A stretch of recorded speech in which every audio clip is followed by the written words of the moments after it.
नमस्कार। आज हम इतिहास के एक ऐसे नायक पर बात कर रहे हैं जिनके साहस और देशभक्ति की मिसालें दी जाती हैं, राजा नाहार सिंह। हमारे पास एक लेख है, राजा नाहार सिंह, वीरता और देशभक्ति की गाथा, और हम इसी के आधार पर थोड़ी गहराई से चर्चा करेंगे। बिल्कुल। और हमारा इरादा सिर्फ घटनाओं को दोहराना नहीं है, बल्कि ये समझना है कि राजा नाहार सिंह इतने अहम क्यों हैं। वो सिर्फ एक शासक नहीं थे। लेख साफ इशारा करता है कि वो अपने समय के, आप कह सकते, एक दूरदर्शी नेता थे, समाज सुधारक भी, और अंग्रेजों के खिलाफ खड़े होने वाले एक क्रांतिकारी भी थे। हाँ, और 1857 के संग्राम में उनकी भूमिका तो खास तौर पर ध्यान खींचती है। बिल्कुल। और यही बात दिलचस्प है।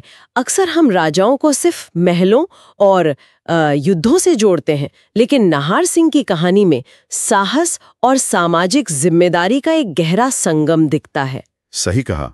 चलिए उनके शुरुआती जीवन से शुरू करते हैं। 1830 में गुड़गांव के एक राजपूत परिवार में जन्म हुआ।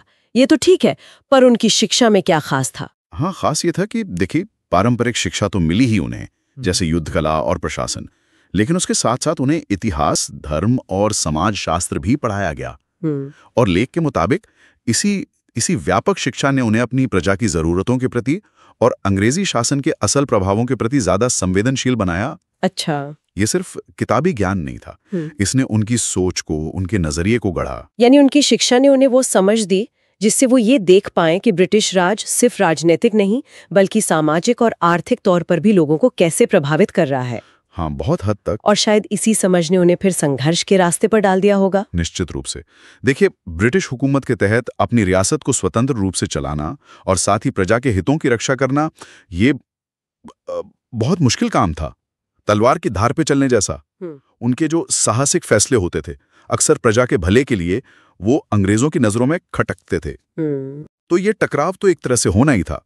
उनके योगदानों की बात करें तो प्रशासन में उन्होंने क्या कुछ अलग किया? लेख बताता है कि उन्होंने गुड़गांव क्षेत्र में न्याय व्यवस्था को मजबूत करने पर जोर दिया। और ये सिर्फ कानून लागू करना नहीं था, कोशिश ये थी कि न्याय लोगों तक पहुंचे, आसानी से मिले।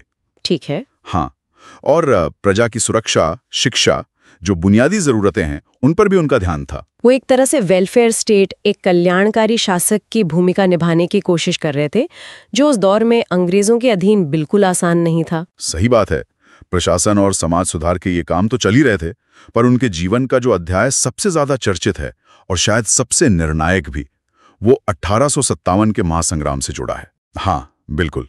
और ये कोई अचानक लिया गया फैसला नहीं लगता। लेख के अनुसार उन्होंने ब्रिटिशों के खिलाफ सक्रिय रूप से विद्रोह का झंडा उठाया। और दिलचस्प बात यह है कि वो अकेले नहीं थे इसमें।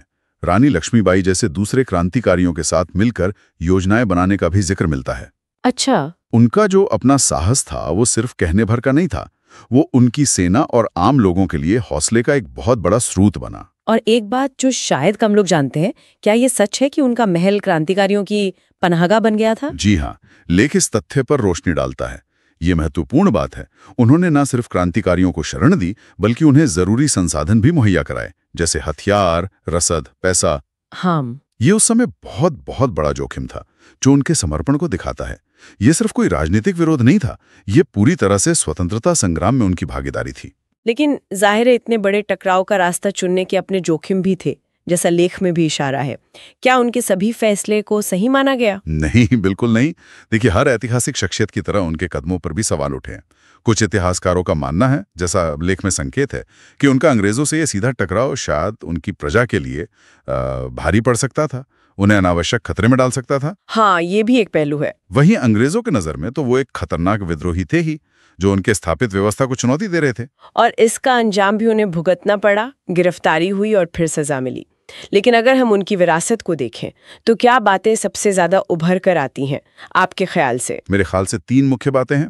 पहला और सबसे अहम, 1857 के संग्राम में उनका निडर और सक्रिय योगदान। दूसरा, सीमित संसाधनों और अंग्रेजी दबाव के बावजूद अपनी प्रजा के जीवन स्तर को बेहतर बनाने की उनकी कोशिशें, चाहे वो न्याय के क्षेत्र में हो या शिक्षा के। और तीसरा, उन्होंने लोगों में जिस देशभक्ति और आत्मसम्मान की भावना को जगाया, उनकी कहानी सिर्फ हार जीत की नहीं है, ये सिद्धांतों पर टिके रहने की कहानी है। तो संक्षेप में कहें तो राजा नाहर सिंह सिर्फ एक रियासत के राजा नहीं थे, बल्कि वो साहस, नेतृत्व, सामाजिक सरोकार और अटूट देशभक्ति के प्रतीक के रूप में सामने आते हैं। बिल्कुल सही। और उनकी कहानी आज भी हमें सोचने पे मजबूर करती है ना, कि क्या सच्ची देशभक्ति और प्रभावी नेतृत्व सिर्फ सत्ता चलाने या युद्ध लड़ने तक ही सीमित हैं, या फिर न्याय, प्रजा की भलाई और सामाजिक जिम्मेदारी भी उतनी ही या शायद उससे भी ज्यादा जरूरी हैं? बहुत अहम सवाल है ये। हाँ, आज के दौर में जब नेतृत्व के मायने बदल रहे हैं, राजा नाहर सिंह के जीवन से हम क्या सीख सकते हैं? ये सवाल श्रोताओं के मन में जरूर घूमना चाहिए।